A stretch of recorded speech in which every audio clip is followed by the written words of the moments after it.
ಶಿಡ್ಲಘಟ್ಟ ನಗರದ ಹೃದಯ ಭಾಗದಲ್ಲಿರುವ ಶ್ರೀರಾಮ ಮತ್ತು ಮಾರಿಕಾಂಬಾ ದೇವಾಲಯದ ಸುತ್ತಲಿನ ಚರಂಡಿಗಳು ಗಬ್ಬು ನಾರುತ್ತಿವೆ. ಸುಮಾರು ತಿಂಗಳುಗಳಿಂದ ಸ್ವಚ್ಛತೆ ಕಾಣದೆ ಸ್ವತಃ ಆಟೋ ಚಾಲಕರೇ ಸ್ವಚ್ಛತೆಗೊಳಿಸುವಂತಾಗಿದೆ. ಚರಂಡಿ ನೀರು ದೇವಾಲಯದ ಪಾಯ ಒಳಗೆ ನುಗ್ಗುತ್ತಿದ್ದನ್ನು ಕಂಡ ಆಟೋ ಚಾಲಕರು ಬೇಸರ ವ್ಯಕ್ತಪಡಿಸಿದರು. ಸ್ವಚ್ಛತೆ ಮರೀಚಿಕೆಯಾಗಿದೆ. ಇದರಿಂದ ಸೊಳ್ಳೆಗಳ ಕಾಟ ಹೆಚ್ಚಾಗಿರುವುದಲ್ಲದೆ ರೋಗ ರುಜಿನಗಳು ಹರಡುವ ಭೀತಿ ಎದುರಾಗಿದೆ ಎಂದರು. ಚರಂಡಿ ಸ್ವಚ್ಛತೆ ಇಲ್ಲದೆ ವಾಸನೆಯಿಂದ ದೇವಾಲಯಕ್ಕೆ ಬರುವ ಭಕ್ತಾದಿಗಳು ಮೂಗು ಮುಚ್ಚಿಕೊಂಡು ಪೂಜೆಗೆ ಬರುವಂತಾಗಿದೆ.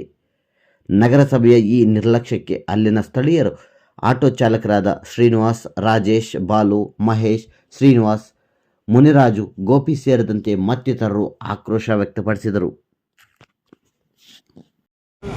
ದೇವಸ್ಥಾನದ ಅತಿಗತಿ ನೋಡಿ, ಎಷ್ಟೊಂದು ಚರಂಡಿ ತುಂಬಾಗಿ ದೇವಸ್ಥಾನದ ಪಾಯಗೆಲ್ಲ ನೀರು ಹೋಗ್ತಾ ಇದೆ. ಇದನ್ನು ಕೇಳೋರು ಮಾಡೋದಕ್ಕೆ ಕ್ಲೀನ್ ಮಾಡೋಕ್ಕೆ ಯಾರೂ ಇಲ್ಲ ಇಲ್ಲಿ.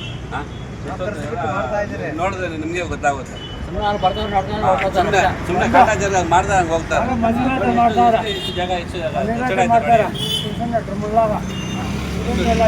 ಕ್ಲೀನೇ ಮಾಡಲ್ಲ. ಎಷ್ಟು ವರ್ಷ ಆಗೋದು ಕ್ಲೀನ್ ಮಾಡಿ ನಾವು ಹೇಳಿದ್ರೆ ಆಗೋ ಅಂತಾರೆ. ದೇವಸ್ಥಾನಕ್ಕೆಲ್ಲ ಪಾಯಗೆಲ್ಲ ನೀರು ಹೊರಟಾಗಿದೆ. ಆಟೋ ಸ್ಟ್ಯಾಂಡ್ ಇಲ್ಲಿ ಕ್ಲೀನ್ ಮಾಡಿ ರೆಡಿ ಮಾಡಿಸ್ತಾ ಇದೆ. ಪಾಯಗೆಲ್ಲ ಹೋಗ್ತಾ ಇದೆ.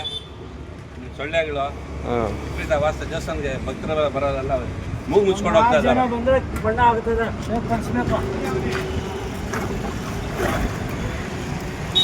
ನೋಡಿ ಎಷ್ಟಾಗಿದೆ ನೋಡಿ. 1 kg చెప్తాను. 1 kg చెప్తాను.